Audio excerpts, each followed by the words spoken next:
Good morning and greetings to both our on campus and virtual audiences. My name is Ashton Bryce, a doctoral student in the Department of English and Language Arts and the current English Department Graduate Ambassador. Welcome to the 2025 Rosalind Terborg Penn Women's History Month Convocation.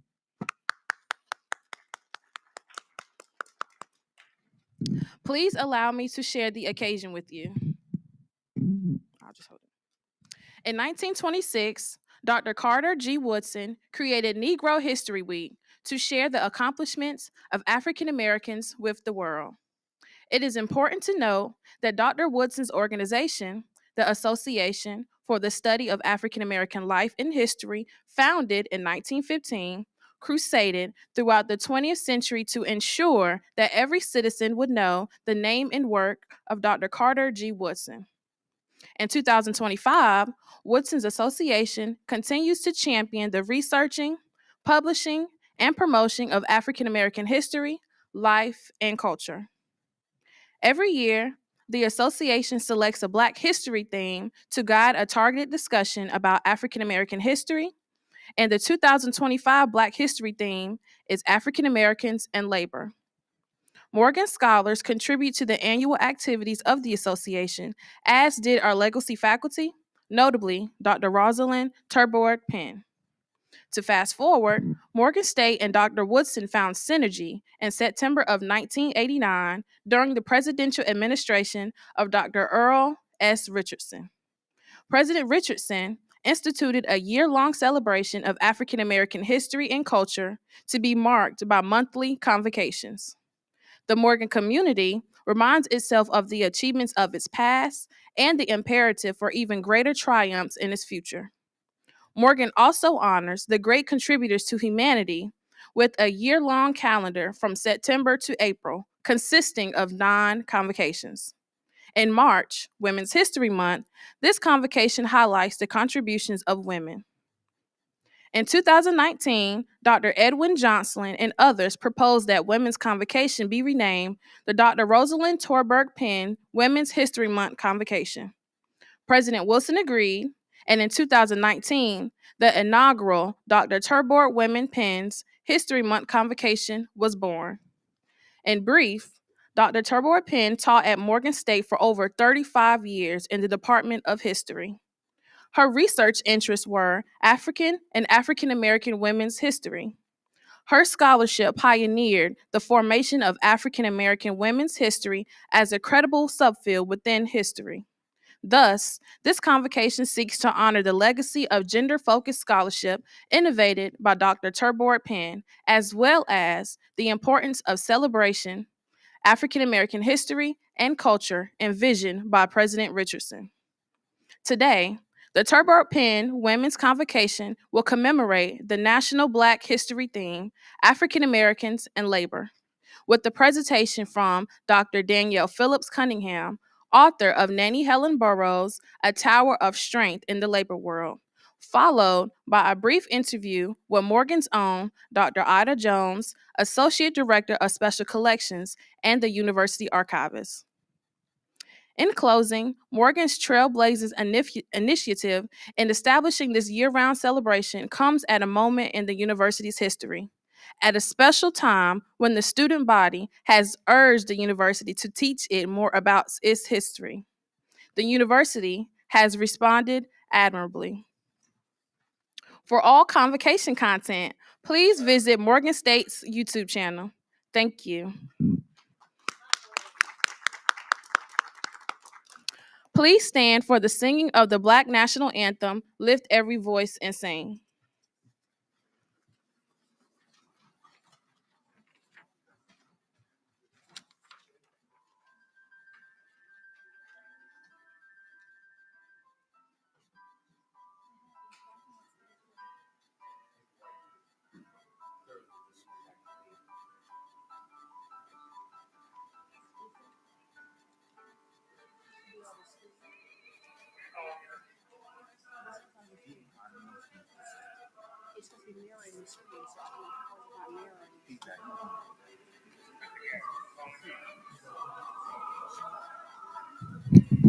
Let it resound loud as the rolling sea. Sing a song.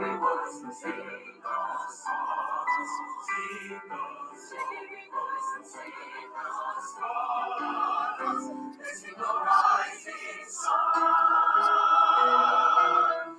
A new day begun. Let us march on. Let us march on to victory.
Good morning.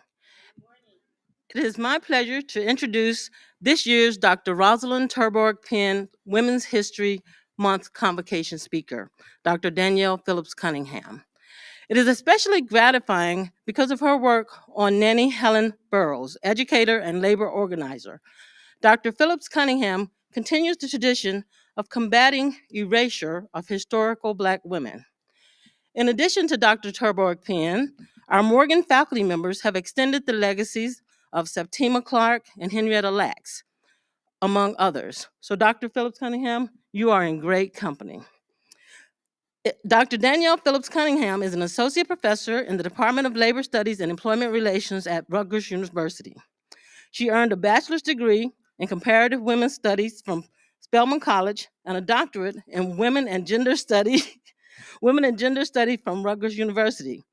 She sits on the executive board of the Labor and Working Class History Association. Her areas of expertise are women's labor and migration histories, feminist womanist theories and research methods, and African American history.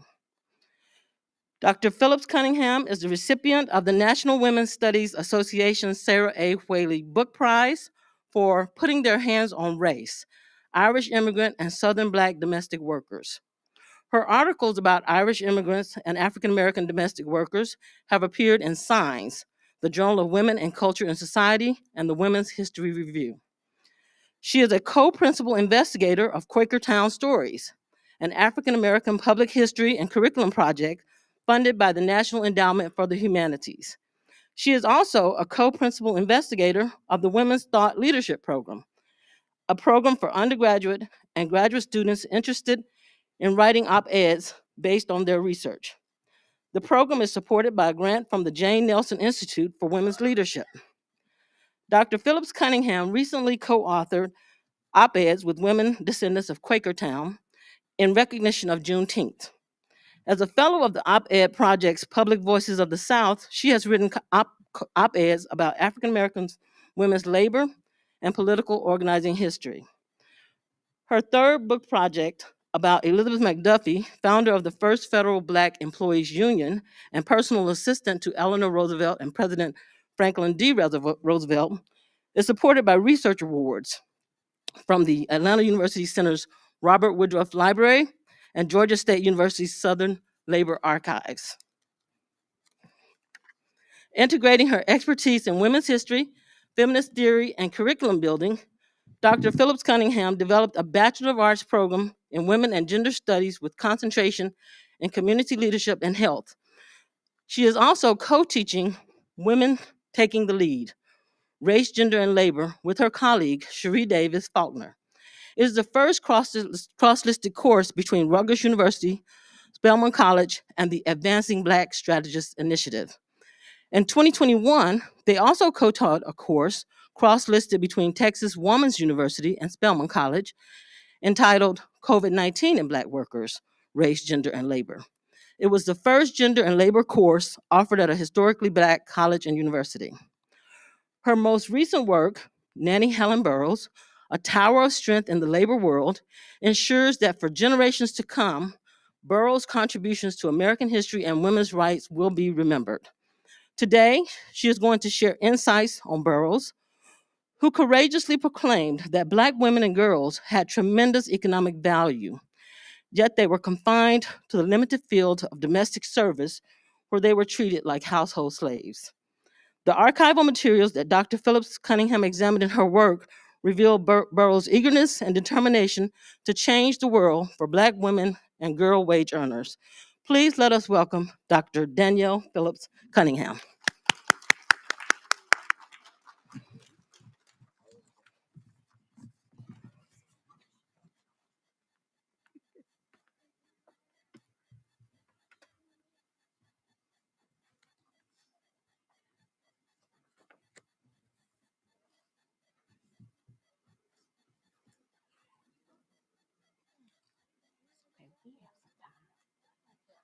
I'll get started. Good morning, everyone. Good morning. It's so good to be here. Thanks so much to Dr. Adele Newson-Horst, Miss Jacqueline Cozart, and Dr. Ida Jones for the collaborative work that you did to make this event possible. I also appreciate the preservation work that Dr. Newson Horst and Dr. Ida Jones are doing and have done to keep Black women's history alive. It is an honor to discuss my work on Nanny Helen Burroughs as part of the Rosalind Terborg Penn Women's History Convocation. Dr. Terborg Penn made it possible for people of my generation to even write about Black women's history. And she was among the first scholars to document Burroughs' influential role in the women's suffrage movement in her groundbreaking book, African American Women and the Struggle for the Vote, 1850 to 1920. I am really looking forward to discussing Burroughs' work here at Morgan State University. As a graduate of an HBCU, I have always understood and appreciated the value of our institutions. And at a time when there are serious efforts to restore Jim Crow, I cherish our schools even more. So, some of you might be asking yourselves, who is Nannie Helen Burroughs? And why write a book about her? Well, Burroughs was an educator, she was a church leader, she was a civil rights activist, she was a women's rights activist. And my book, Nannie Helen Burroughs, A Tower of Strength in the Labor World, also establishes her as one of the most influential labor leaders of the 20th century. She was such a daring and effective leader that J. Edgar Hoover placed her on his federal surveillance list, labeling her one of the most dangerous Black women in America. He considered her a public enemy because she established several historic organizations and institutions to fundamentally restructure the political economy for Black women and girls. So I was inspired to uncover her incredible story after coming across an early 20th century pamphlet that she wrote to recruit students to her school. She boasted that her National Training School for Women and Girls in Washington, D.C.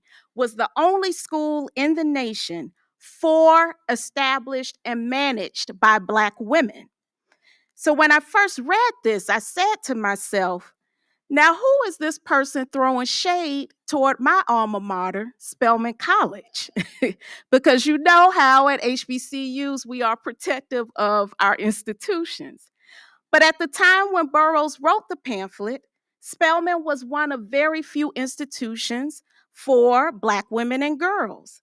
But it was established by two white women missionaries. So there was a degree of truth, right, to what she was saying.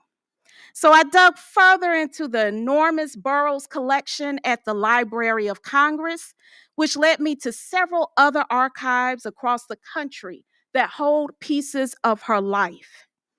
What the rare documents in these collections revealed was that Burroughs had an incredibly ambitious vision for improving the lives of Black women and girls who were mostly excluded from jobs outside of domestic service and sharecropping, the two lowest wage and most unregulated occupations in the country. Like many Black women of her time, Burroughs' mind was never at rest. What struck me most about her collection were the ideas that she wrote on scrap pieces of paper and in the margins of letters that she received from people who were eager to engage in labor organizing with her, such as A. Philip Randolph, W.E.B. Du Bois, Martin Luther King Jr., and many others.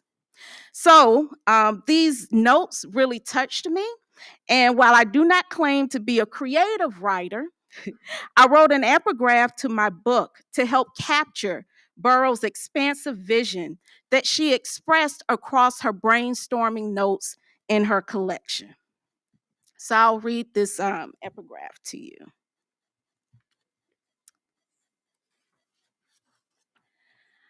Thoughts of a greedy and generous woman. I've been doing some tall thinking. I'm going to change the day-to-day working lives of Negro women. We have been slaving for white families and the world for centuries. Now, the world will get a correct estimate of the Negro woman. No more working long hours for little or no pay.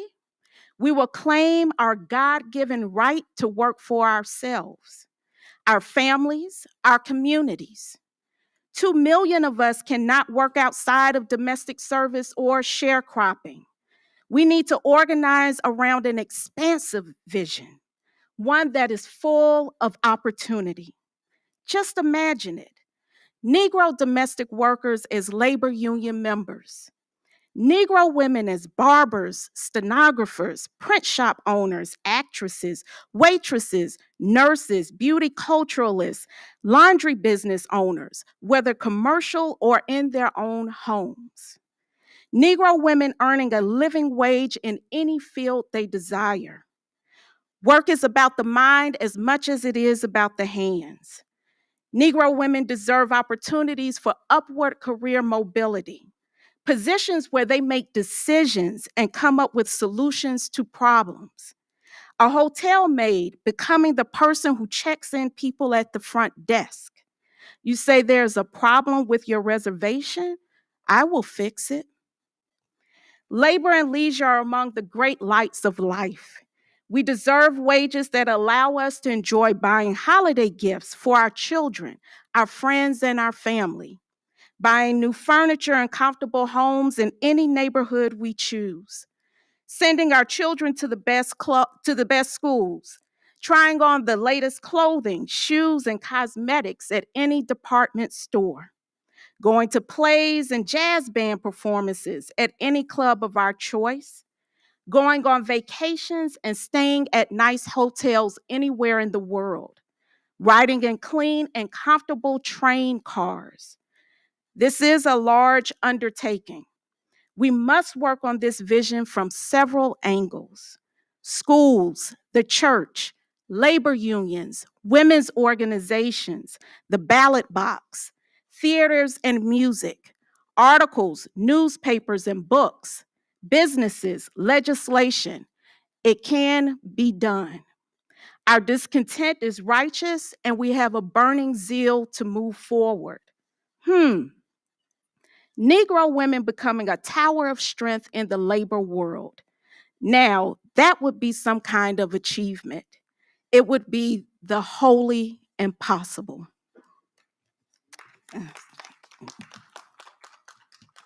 Thank you. So, because Burroughs constantly worked at making this vision a reality, she became a woman of many firsts. In 1900, she established the Women's Convention of the National Baptist Convention, now known today as the Progressive National Baptist Convention. Those of us who attend church are probably familiar with Women's Day. Well, Burroughs established Women's Day in 1906. And next slide, please. Thank you. In 1909, Burroughs established the first school for and managed by Black women outside of the Deep South. Her National Training School for Women and Girls was the only school in the nation with a Black History graduation requirement. In 1912, she established the first international labor periodical at a Black women's school, and it was called The Worker. So here on the right side of the slide is a picture of students in the domestic science class at her school. And she was always very intentional about how photographs were taken of students at her school. She always wanted Black women and girls to be represented as serious and skilled and knowledgeable workers. A famous Black photographer, Addison Scurlock in Washington, D.C., took most of the pictures of her students, especially during the early years. So she was all about promoting Black businesses, Black entrepreneurs. And then she also believed that Black women and girls deserved the right to rest. They deserved leisure activity. She didn't want them to toil all day like Black women and girls did during slavery. So, this on the left side of the slide is one of my favorite photographs from the collection because it shows the students enjoying each other and enjoying themselves. Next slide, please. So in 1921, she established the first national organization, national labor organization for Black domestic workers. In 1923, she co-founded the first international Black American women's organization known as the International Council of Women of the Darker Races of the World. I love saying that whole name. The first meeting of the council took place on Burroughs School's campus. Burroughs also produced the first federal study about racial and gender discrimination in housing and labor. And in 1934, she established Cooperative Industries, one of the first Black women's cooperative farms, medical clinics, and stores in DC, and in partnership with a co op here, well, near here, in Greenbelt, Maryland. And so here on the slide is a picture of the headquarters of her National Association of Wage Earners. Part of the title of my book, A Tower of Strength in the Labor World, comes from this organization. That was their motto, that if Black women became unionized, then they could become towers of strength in the labor world. So she tried to unionize them with the American Federation of Labor, which was run by white men at the time who weren't interested in organizing with Black women. But she forged ahead and kept her organization going anyway. And I have on here slides of some of the members of her organization. The membership was very diverse. Most members were domestic workers, but they also included Pullman porters, as you see here. Some of her students were members of this organization, insurance agents, presidents of HBCUs. And just as a fun fact, the mayor of North Brentwood, Maryland, Jeremiah Hawkins, was a member of the National Association of Wage Earners. Next slide, please. And so I mentioned the co-op that she established, which was historic for Washington, D.C. It included a public laundry. So here you see Burroughs sitting down here on the first step, and behind her are the member owners of Cooperative Industries, their laundry. And so in this picture are students who are also member owners of her co-op, and also community members from Deanwood community, which was the community that surrounded her school. She also had a cooperative farm, and this was during the Depression, right? So the Depression disproportionately impacted Black communities because it exacerbated racial and gender disparities that existed prior to the Depression. So all of these services really meant a lot. And so this is a student who worked at the co-op. And we were able to get her, Burroughs, inducted into the National Cooperative Hall of Fame just last year, October of 2024. So finally, her efforts are being recognized. Okay, next slide, please. This last slide, I featured this particular photograph. It is a photograph of Mrs. Head and Miss Brennan. They were two of the most popular teachers at Burroughs School.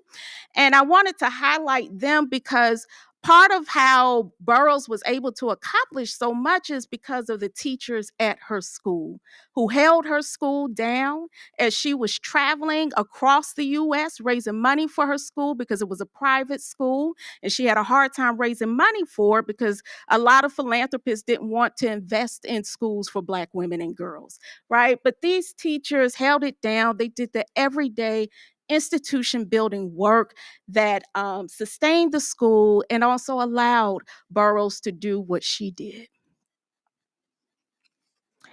So Burroughs' work comes to us at a critical time. This country is in a state of crisis.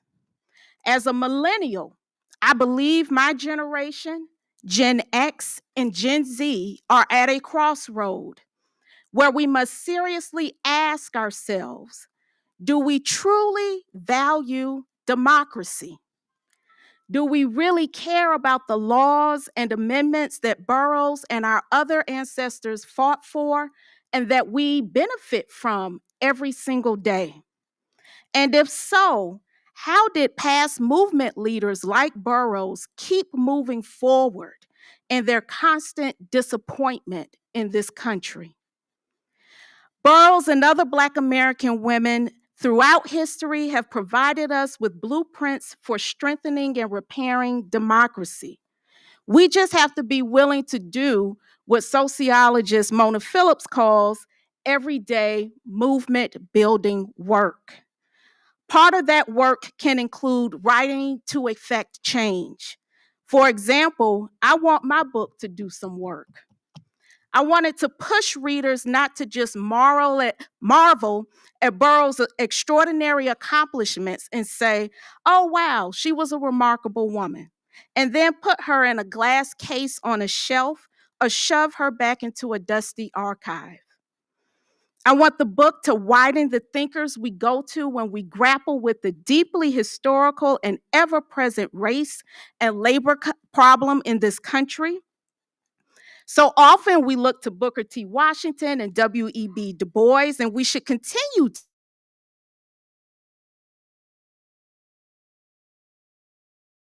and labor movement leaders to include Burroughs and her women comrades who were just as immersed in institution building and writing to generate unseen opportunities for our communities. While building institutions, Burroughs engaged in voter organizing because she knew that not voting or voting impractically for the quote unquote perfect candidate in a two-party system would be detrimental to Black people. I want Burroughs to hear a true racial and gender reckoning in labor unions and in labor studies. While I am a proud labor union member, to this day, some unions have never had a Black woman president. And if we look at the racial breakdown of how union members voted in this last national election, we can see that many white women and men, union members, voted their race instead of for their jobs.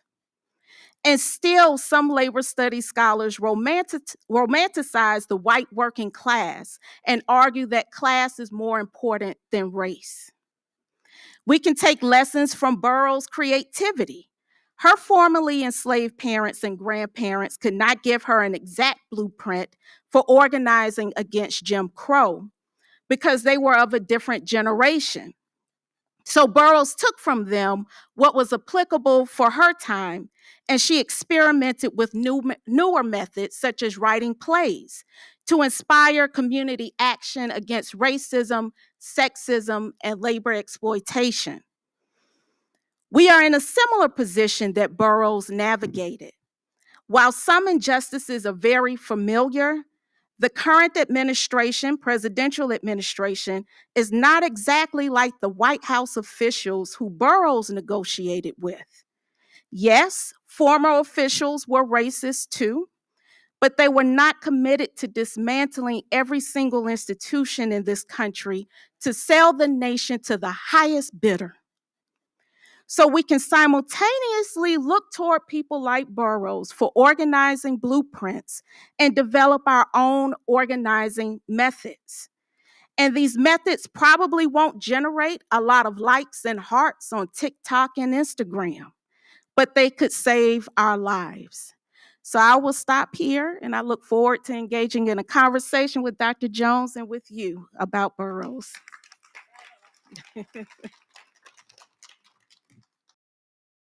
Okay. Yeah. Okay. No, either side. I'm going to give you a live microphone too. Probably have to turn it on. Good afternoon, and thank you so much, or still good morning, everyone. Thank you so much, Dr. Cunningham, for that. Let's give her another round of applause for that lovely presentation.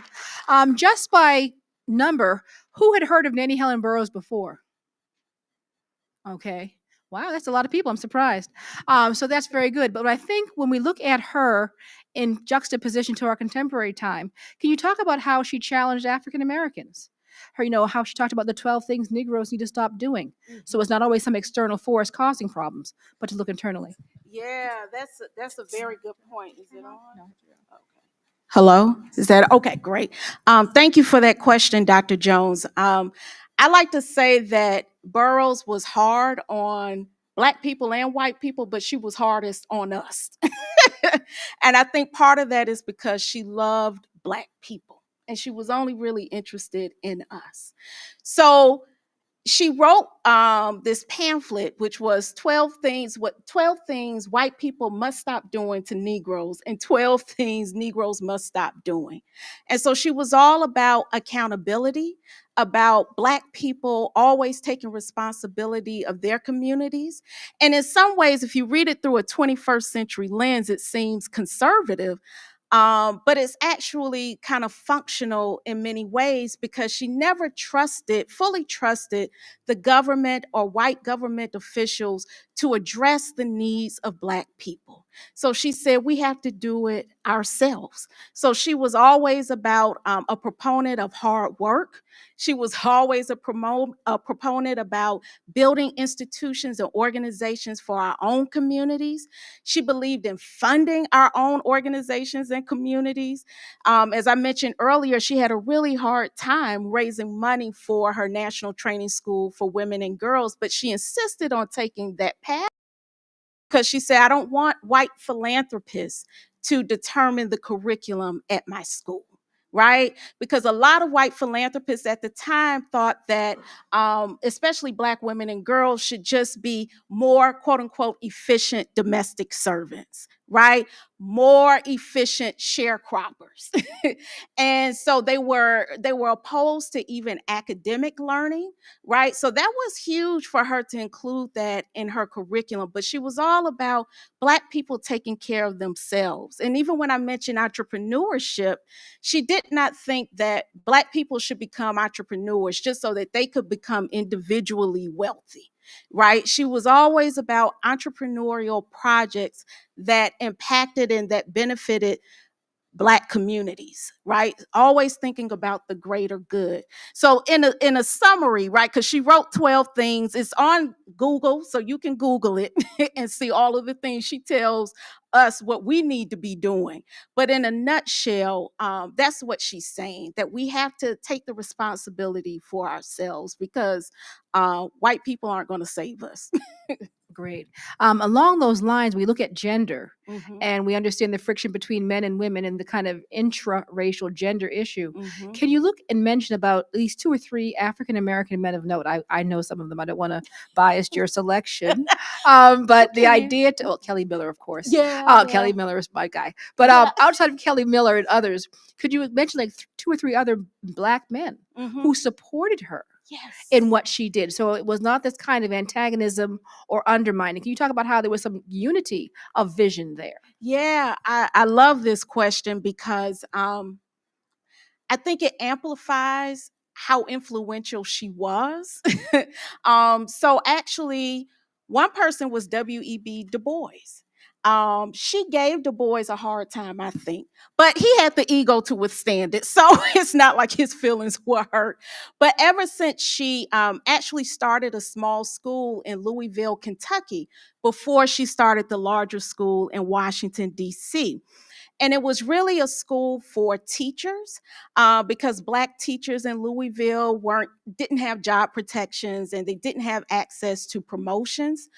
And so there were a lot of needs that this small school served. And so W.E.B. Du Bois started actually documenting everything that Burroughs did, starting at this early age. I think she was only in her early 20s when she established this small school in Kentucky. And so he was very supportive even until her senior years. I came across a letter in which he asked her to join his Pan Africanist efforts to push the US government to pull forces out of Africa.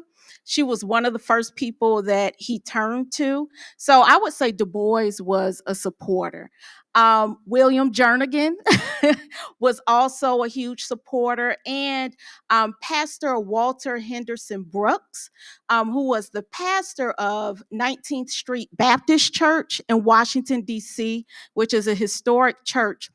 But in many ways, I would argue he was almost a feminist, because one of the founding um, meetings of the National Association of Colored Women took place in his church. And Oh gosh, she was just so supportive. And that was important because she was a church leader. So when she founded the Women's Convention, right, which was an auxiliary group to the National Baptist Convention, many clergymen were not on board with it. I mean, it really ruffled some feathers.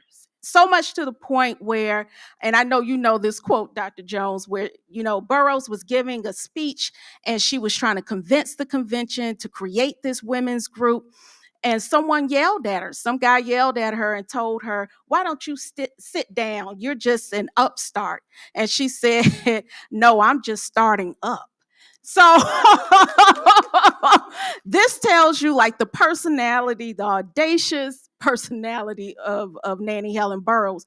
But it was hard to be a leader in a church when there were so many clergymen and patriarchal clergymen, lots of egos. So she had to have an ego to match theirs, right? To get something done in this huge church organization. So I would say Walter Henderson Brooks also comes to mind. He was a member of the National Association of Wage Earners. I just found his membership card last year.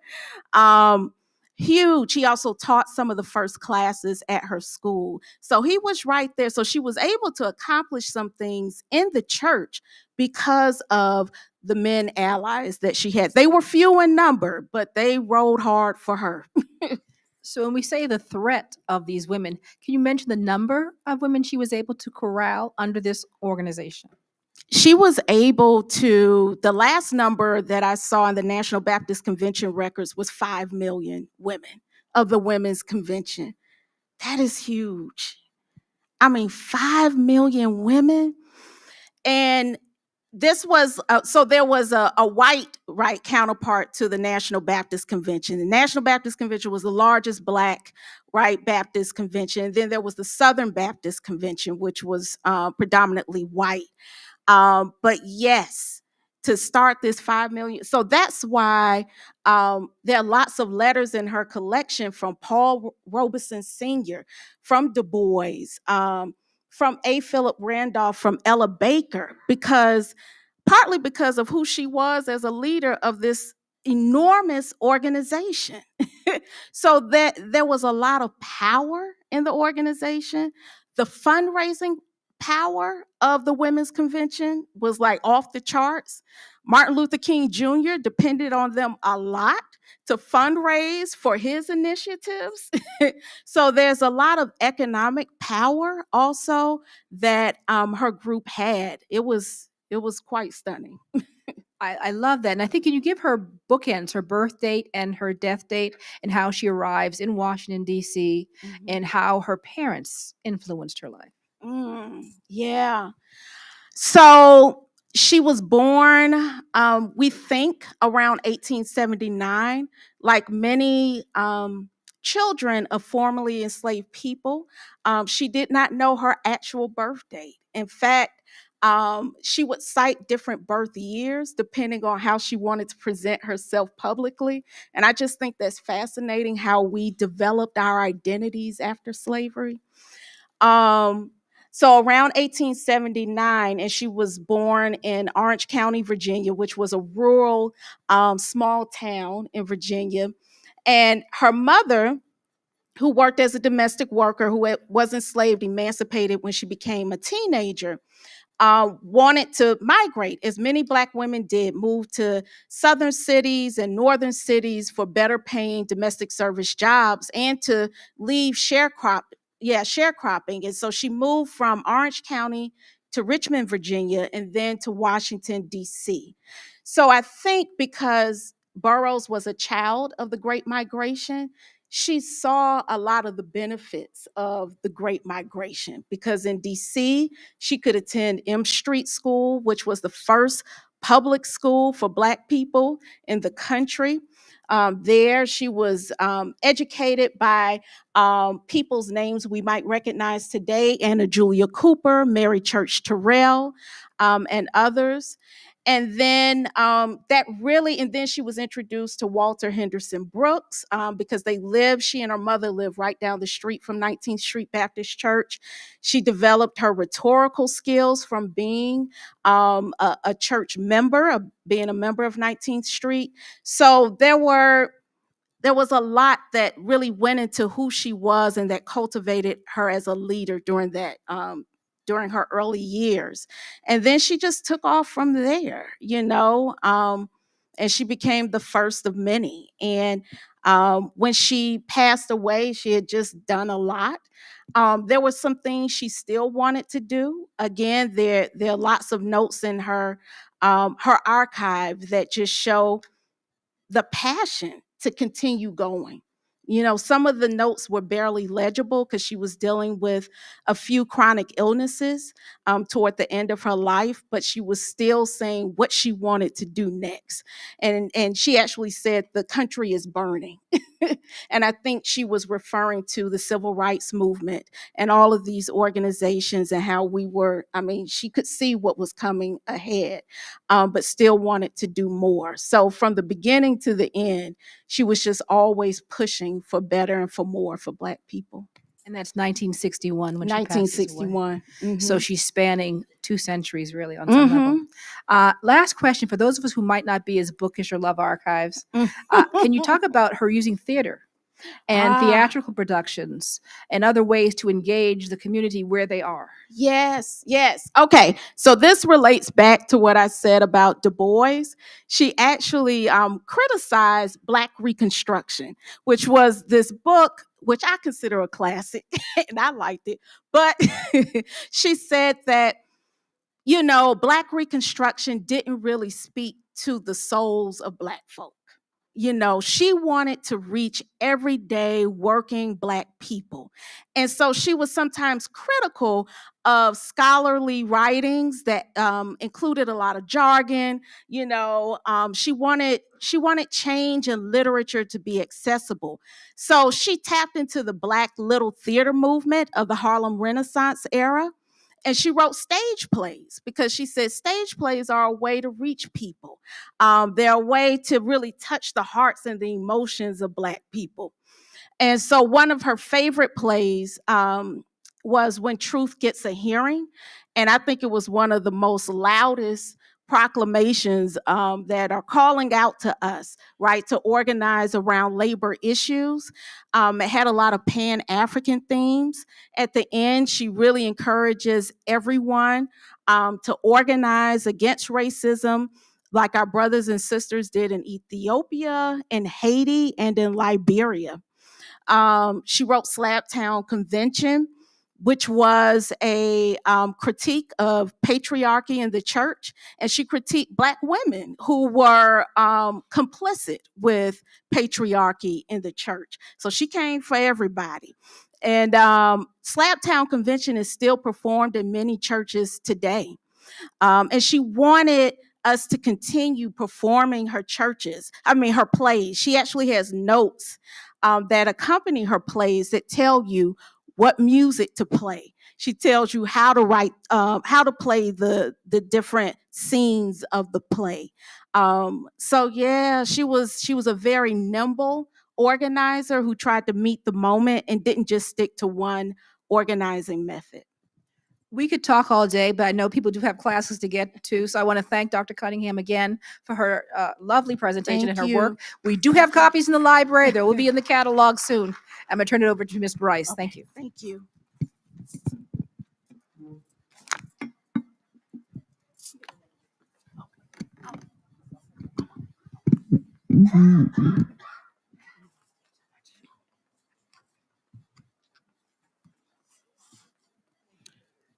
As we come to a close of today's extraordinary convocation, I want to take a moment to express our deepest gratitude to all who have made this event so special.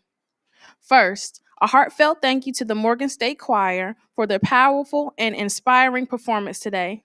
Your music has beautifully set the tone for this gathering, reminding us of its importance of unity, strength, and purpose. We are also incredibly fortunate to have Dr. Danielle Phillips-Cunningham as our distinguished speaker. Your words, yes. Your words have moved us and challenged us to reflect on the progress we've made and the work still to be done in the fight for justice. Your insights into the legacies of women who have paved the way for us is truly invaluable. A sincere thank you to our faculty and staff who have worked tirelessly to bring this event into fruition. Your dedication to honoring the legacy of Dr. Rosalind Terborg Penn and celebrating Women's History Month is inspiring. A special thank you to President Wilson, Provost Dr. Yu, Dean Mbari Ingham, and Dr. Richard Bradbury, the Director of the Library. Also, congratulations to the 2025 Dr. Rosalind Terborg Penn Scholarship recipient, Miss Alexis Cathcart, a doctoral student in the Department of History. Can you stand, please? Congratulations. Lastly, to all of our visitors and attendees in person and virtual, thank you for joining us today.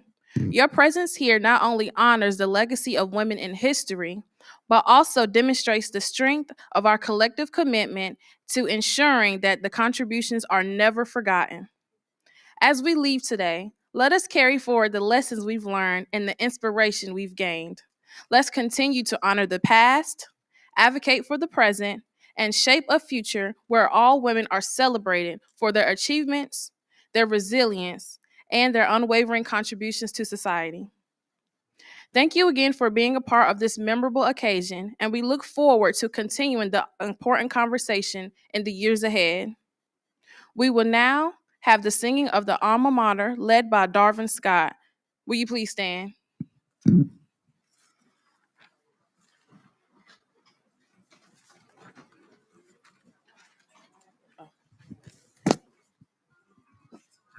Please rise for the singing of our alma mater by Mr. Darren Scott, accompanied by Mr. Brandon McCoy, members of the Pi Eta chapter of Phi Beta Alpha Symphonia Fraternity of America, Incorporated. Fair Morgan, we love thee so tried and so true. Our hearts at thy name thrill with pride.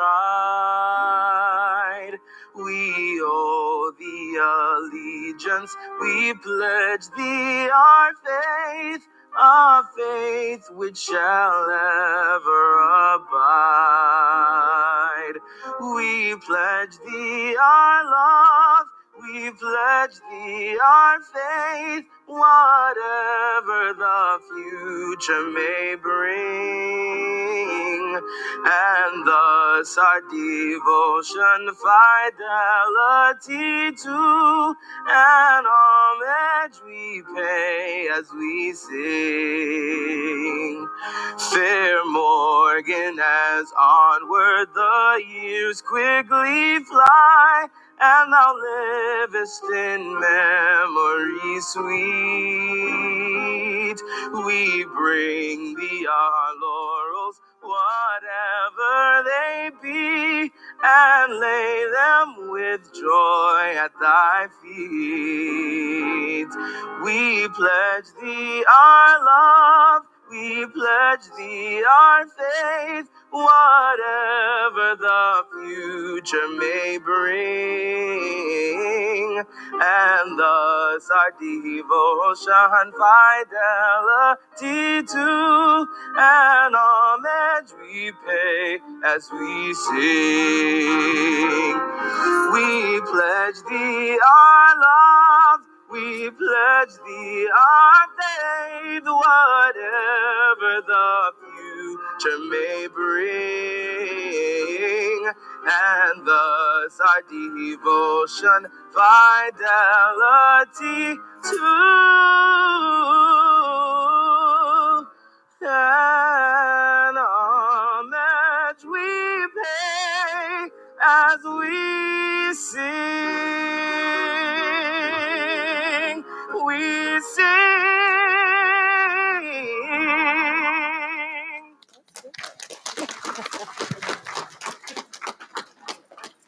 You're formally dismissed. For those who did not get a program, if anyone has an orange program and let your classmates take a picture of it, you're welcome to do so. We ran out of printed programs, but there's an orange program around.